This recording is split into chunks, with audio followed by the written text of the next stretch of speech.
Hello everyone, welcome to my channel in study for you. और आज हम जो है स्टार्ट करने वाले हैं 11th क्लास की सीरीज़, जो कि स्टार्ट हो रही है चैप्टर फर्स्ट से। तो चलिए स्टार्ट करते हैं बिना टाइम को वेस्ट करे हुए। चैप्टर फर्स्ट के जो आज हम टॉपिक पढ़ेंगे वो है सॉलिड, लिक्विड, गैस और प्लस में इसके डिफरेंस क्या क्या हैं। उससे पहले मैं थोड़ा सा आपको इंट्रो दे देती हूँ कि केमिस्ट्री होता क्या है। तो केमिस्ट्री जो है, इसके लिए सबसे पहले कीमिया और कैमिया वर्ड भी हम इसके लिए यूज़ करते हैं, जिसका मतलब होता है केमिकल। ठीक है, ये एक जो है ग्रीक वर्ड है जिसका यूज़ जो है यहाँ पर केमिकल्स के लिए किया जाता है। कीमिया और कैमिया, सबसे पहले केमिकल्स के लिए यही वर्ड्स यूज़ करे गए थे। ठीक है, और ये वर्ड कब यूज़ करे गए? सबसे पहले इजिप्ट में एक रिवर हुआ करती थी। इजिप्ट में एक रिवर थी जिसके अंदर काफ़ी सारे टाइप्स के मिनरल्स मिले। उस रिवर के अंदर ब्लैक मिट्टी या मिट्टी के अंदर ही काफ़ी सारे टाइप के जो है एलिमेंट थे। तो वहाँ पर लोगों ने उन एलिमेंट के लिए क्या नाम यूज़ करा? कैमिया और कीमिया, जिसका मतलब होता था केमिकल्स। ठीक है, इसके बाद है कि फादर ऑफ केमिस्ट्री कौन है? दैट मीन्स केमिस्ट्री जो है, केमिस्ट्री बनाने का या फिर केमिस्ट्री का ऑल ओवर जो मतलब प्रोसेस है वो किसके थ्रू जाता है? दैट मीन्स किसने इसमें ज़्यादा काम किया इसको बनाने में? तो जो एंटोनी लेवोजियर हैं, उन्होंने इसमें ज़्यादा काम किया। अब इन्होंने क्या काम करा वो देख लेते हैं कि किस वजह से इनको फादर ऑफ केमिस्ट्री कहते हैं।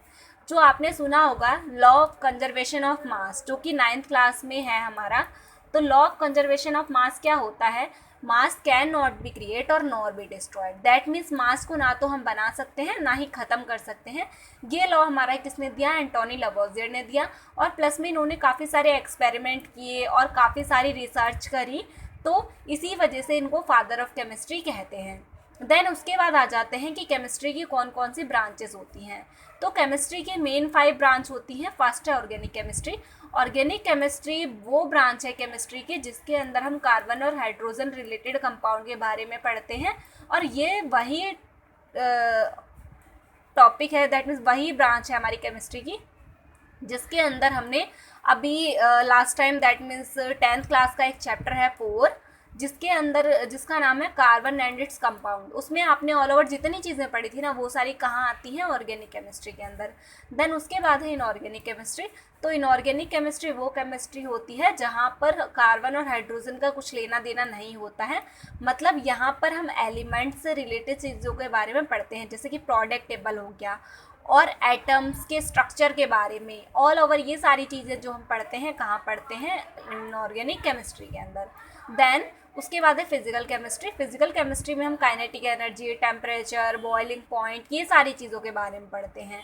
देन उसके बाद है एनालिटिकल केमिस्ट्री। एनालिटिकल केमिस्ट्री वो केमिस्ट्री है जहाँ पर हम पढ़ते हैं किसके बारे में? मेडिसिन्स के बारे में, कि किस तरीके से ये बनते हैं या फिर इसका क्या फॉर्मूला हो सकता है। अब आप कहोगे कि ये चीज़ें कहाँ से आ गई इसमें, ये तो हमने कभी पढ़ा ही नहीं। तो ये चीज़ें मेनली यहाँ से आई हैं। आपने मेडिसिन के रैपर पे देखा होगा, कई बारी कुछ एलिमेंट्स के नेम आपको देखने को मिलते हैं। ठीक है, तो वो जो एलिमेंट होते हैं, जिस तरीके से ये प्रोसेस के थ्रू मेडिसिन में यूज़ करे जाते हैं उन्हें, वो सारा हम पढ़ते हैं एनालिटिकल केमिस्ट्री के अंदर। देन उसके बाद है बायोकेमिस्ट्री। बायोकेमिस्ट्री केमिस्ट्री की वो ब्रांच है जिसके अंदर हम उन एलिमेंट्स के बारे में पढ़ते हैं जो हमारी बॉडी में या फिर लिविंग बींग्स के अंदर प्रेजेंट होते हैं। तो देन इसके बाद हमारा चैप्टर स्टार्ट करते हैं, चैप्टर फर्स्ट, जिसका नाम है some basic concept of chemistry. कि केमिस्ट्री के कुछ बेसिक कंसेप्ट हैं, उनके बारे में हम यहाँ पर पढ़ेंगे। फर्स्ट है मैटर। मैटर होता क्या है? वैसे तो आप ये पिछली क्लास में पढ़ चुके हैं 9th क्लास में, फिर भी मैं आपको एक बार रिवाइज करवा देती हूँ व्हाट इज़ मैटर। तो मैटर क्या होता है? कोई भी ऐसी चीज़ जिसका खुद का क्या हो? मास हो और वो जगह घेरती हो। ठीक है, एनीथिंग विच है mass and occupied space are called matter. Clear? I hope matter की डेफिनेशन आपको अच्छे से क्लियर हो गई हो। देन हमारे एनवायरनमेंट में जितनी भी चीज़ें हैं, ऑलमोस्ट चाहे बुक हो गई, पेन हो गए, पेंसिल हो गए, वाटर हो गए, रॉक्स हो गए, all living beings, all over सारी चीज़ें क्या है? मैटर हैं। ठीक है, अब आप कहोगे कि मैम ये मास क्या होता है? मास ये होता है, देखो, मास और वेट में एक डिफरेंस होता है। मास एक तरीके से वेट जैसा होता है, पर एक्चुअल में वेट नहीं होता है। ठीक है, जैसे कि मैं बात करूं वेट और मास की, तो ये होते हैं जैसे कि वेट को भी हम केजी में ही मेज़र करते हैं, मास को भी केजी में ही मेज़र करते हैं। फॉर एग्जांपल कोई आपके पास ऑब्जेक्ट है, उसका ऑल ओवर वेट अगर 10 केजी है और अगर उसके अंदर कितने 10 कोई अदर ऑब्जेक्ट, समझ लो ये एक बैग है जो कि 10 केजी का है ऑल ओवर और इसके अंदर 10 बुक्स है। जो 10 बुक्स इसके अंदर हैं तो अंदर का जितना भी कंटेंट है ना वो सारा क्या हो जाता है, मास हो जाता है। ठीक है, तो उस बॉडी के अंदर जितनी चीज़ें एग्जिस्ट करती हैं या फिर जो उनका वेट है वो सारा मास में आ जाता है और ऑल ओवर आ जाता है वेट में। देन इसके बाद क्या है कि जो हमारा वेट है उसके ऊपर ग्रेविटी का इफेक्ट पड़ता है। अब व्हाट इज़ ग्रेविटी?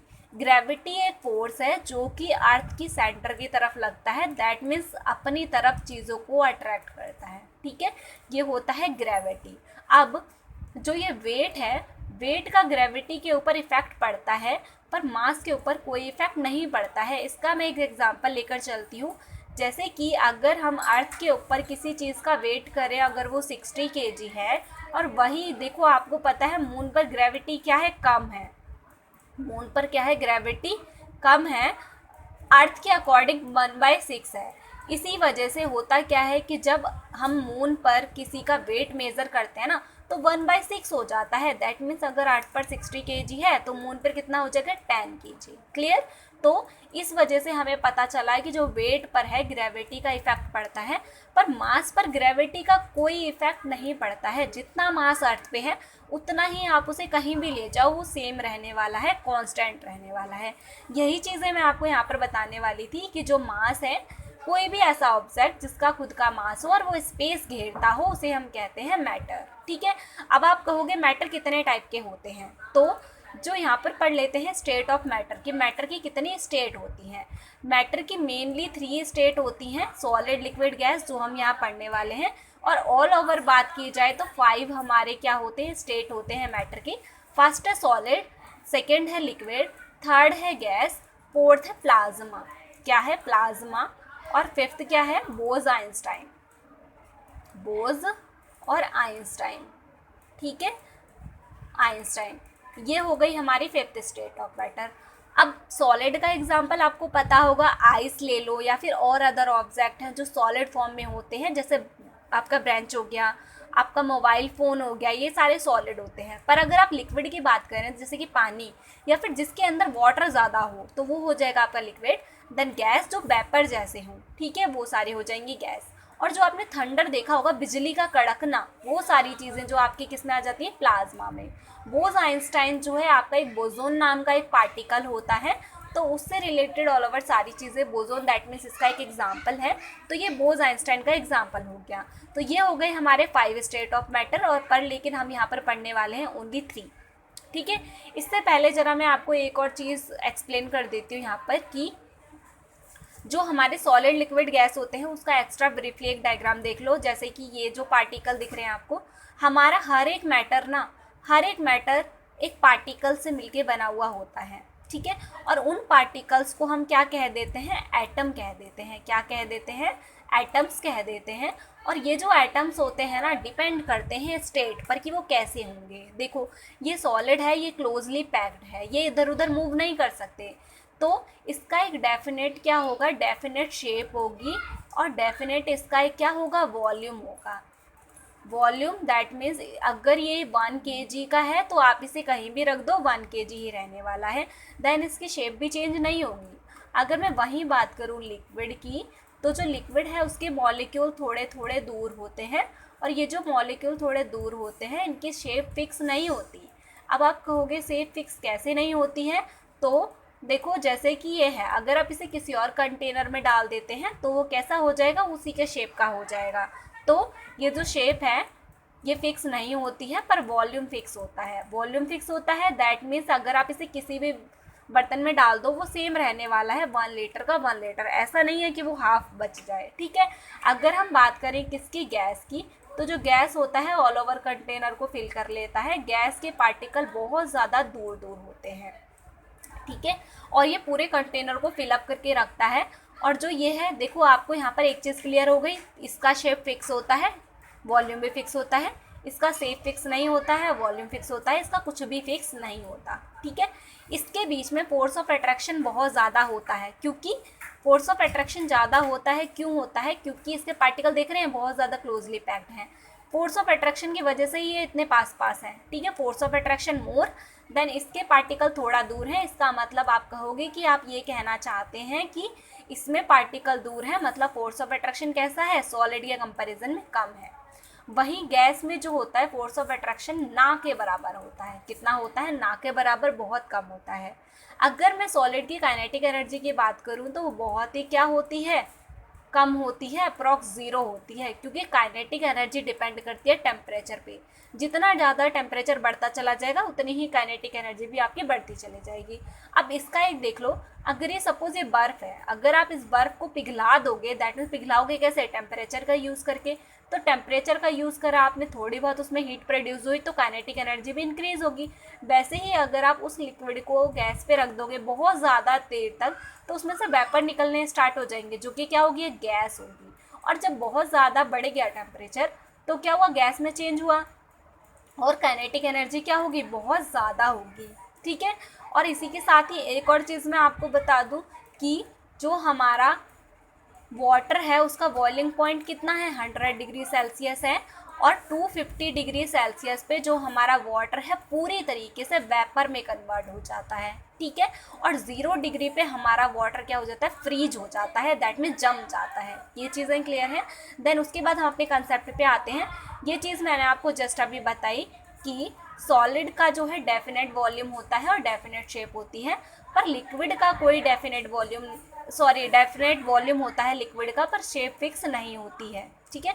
वहीं मैं बात करूं गैस की, तो गैस की ना तो डेफिनेट शेप होती है ना ही डेफिनेट वॉल्यूम होता है, और ये कंटेनर को पूरी तरीके से फिल कर देता है। कंटेनर मतलब होता है कोई भी बर्तन, ठीक है। ये आपका स्ट्रक्चर है सॉलिड का, कि सॉलिड आपको इस तरीके से दिखता है, लिक्विड इस तरीके से होते हैं, गैस इस तरीके से होते हैं। इसके पार्टिकल क्लोजली पैक्ड हैं, जिससे आपको देखकर ये पता चला कि इसकी शेप फिक्स है और इसका वॉल्यूम भी फिक्स है और इसमें फोर्स ऑफ अट्रैक्शन मोर है। और ये लिक्विड है, इसके पार्टिकल थोड़ा दूर हैं और इसमें फोर्स ऑफ अट्रैक्शन सॉलिड के कंपैरिजन में कैसा है, कम है। और इसमें जो है काइनेटिक एनर्जी थोड़ी ज़्यादा होगी, बिकॉज टेम्परेचर ज़्यादा हो गया। और ये जो गैस है इनके बीच में फोर्स ऑफ अट्रैक्शन ना के बराबर होता है, इसी वजह से पार्टिकल बहुत दूर होते हैं। और ये जो हमारा सॉलिड है ना, कॉम्प्रेसिबल नहीं है। कॉम्प्रेसिबल का मतलब होता है क्या आप इसको अपने हाथों से दबाकर प्रेस कर सकते हो, नहीं कर सकते, बिकॉज इसके बीच में तो गैप ही नहीं है। और कॉम्प्रेसिबल का मतलब होता है उसके बीच के पार्टिकल के बीच का गैप रिड्यूस करना। गैप रिड्यूस मतलब गैप को कम करना, ठीक है। इसके बीच में गैप ही नहीं है तो कहाँ रिड्यूस करोगे, तो ये कॉम्प्रेसिबल नहीं है। और ये कॉम्प्रेसिबल है, दैट मीन्स हम अगर इसे इकट्ठा कर दें तो इसके मॉलिक्यूल पास आ सकते हैं, बिकॉज इसके बीच में गैप है। गैप को कम करना, उस गैप को क्या कहते हैं, अच्छा जो ये हमारे मॉलिक्यूल है इनके बीच में गैप है, इसको कहते हैं इंटरस्टेशियल गैप। इंटरस्टेशियल गैप, ठीक है। इंटरस्टेशियल गैप इसको कहते हैं, जो हमारे पार्टिकल्स के बीच में होता है, ठीक है। और जो आपकी गैस है ना, गैस में मोर क्या होता है, इंटरस्टेशियल गैप होता है। आज की वीडियो में हम सिर्फ इतना ही पढ़ने वाले हैं। अगली वीडियो में हम क्लासिफिकेशन ऑफ मैटर के बारे में पढ़ेंगे। अगर आपके कंसेप्ट क्लियर हो रहे हैं तो चैनल को सब्सक्राइब करें, वीडियो को लाइक करें। और चैनल को सब्सक्राइब करने से होगा क्या, आपको हर वीडियो का नोटिफिकेशन टाइम पे मिल जाएगा, वरना आपको पता भी नहीं चलेगा वीडियो कब अपलोड हो गया। और अपने फ्रेंड्स के साथ अपनी इस वीडियो को शेयर ज़रूर करें। Thank you so much watching my video.